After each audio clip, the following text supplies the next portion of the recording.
Well, the Mortal Kombat 11 gameplay reveal stream finished up, and I just wanted to cover everything that was new that came out with the game during that stream and give you guys an update on it. Whether it's story details, gameplay mechanics, new systems to the, it's a lot. The gameplay looks like MKX slash, Injustice kind of style, but now that before this they released Injustice 2, so now with this game they kind of decided to implement different meters and mechanics into the gameplay, which I think is phenomenal, because they added a parrying system, for example. So now if you time your block and everything, there is a parrying system for you to retaliate if you land a parry.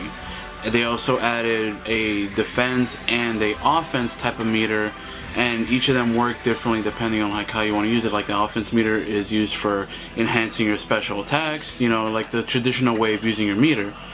Now what's interesting though is that they got rid of X-ray, and what I mean by that is that they didn't really get rid of it. What they did is they took it away from the overall meter at the bottom and switched it to a thing called Final Blow.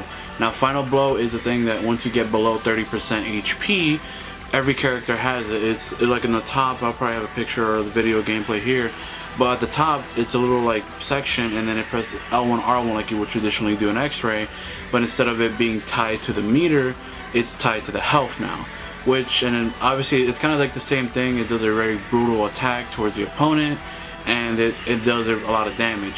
Now the only difference is that I think this is personally a better choice to use X-ray or Final Blow, because most people in MKX would use their meter for either breakers or just in general more offensive and defensive tactics rather than using their X-ray all the time. So it was used for that purpose, so I'm glad that they switched that out and put it as a health thing, because now it's basically you can always use it now. It's not oh, X-ray is cool, but we're not going to use it, most people most advanced fighters didn't use X-rays. Another neat stylistic thing is that there seems to be this kind of close-up thing that it looks like when you land a brutal attack slash a combo ender slash a heavy attack or knockdown attack.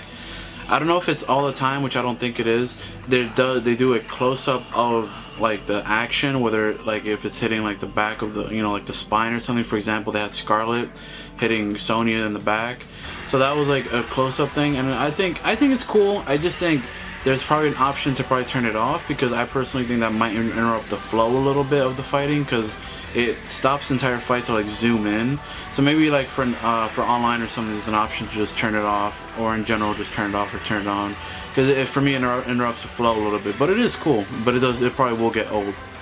Okay, now let's step into the characters that were brought into this. Now we obviously know Scorpion, we obviously know Sub-Zero, Raiden, Sonya. They revealed Baraka, which he wasn't in MKX, so they brought him back, and they also brought Scarlet back from MK9, because she was a DLC character in MK9, but she wasn't MKX either. So they brought both of them back in MK11, and they both look really cool. The graphics look amazing.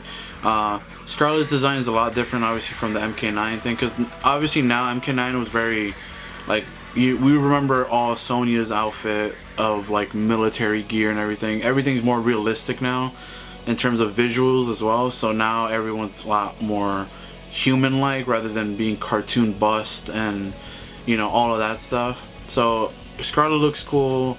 She has blood scythe. She controls the blood and all that. We know that, but she has a blood scythe. Her fatality is really cool too. The way she sucks the blood out of the person.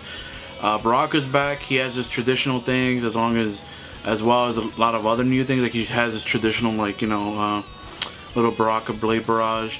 He also has a fatality that's probably my favorite of the new ones that we've seen so far, where he rips the face off, then the skull, then he stabs the brain and eats it. So I think that's really, really creative, really cool, and very brutal for him.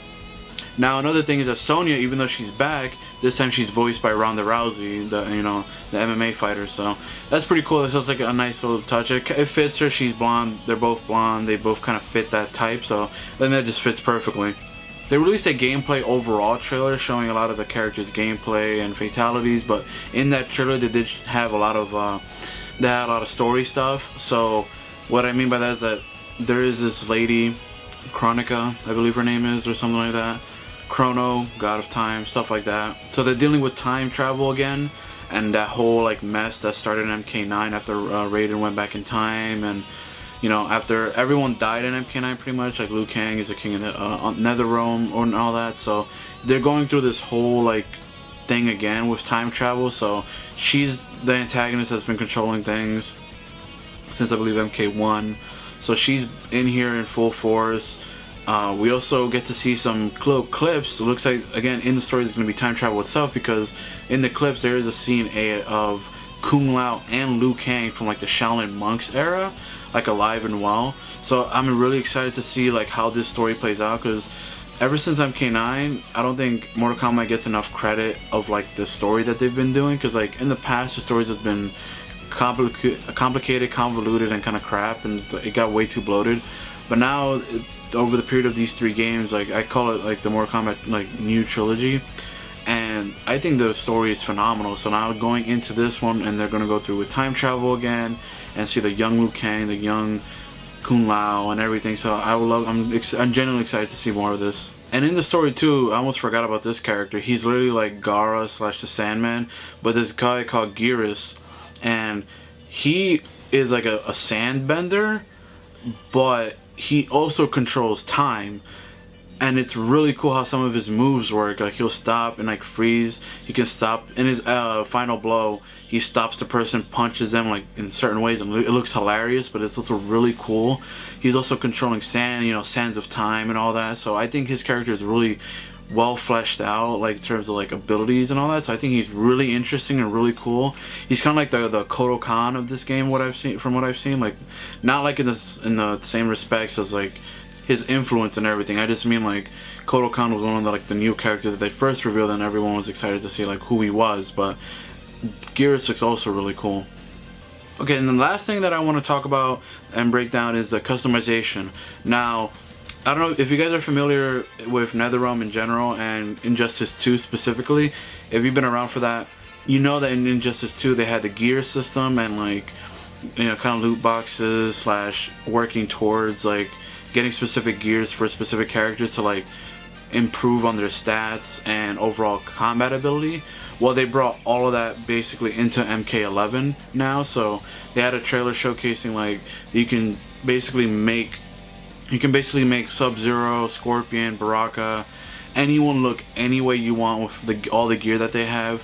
For example, Scorpion, he was in his default outfit, but then they had certain outfits that he was wearing like white and black, yellow and blue.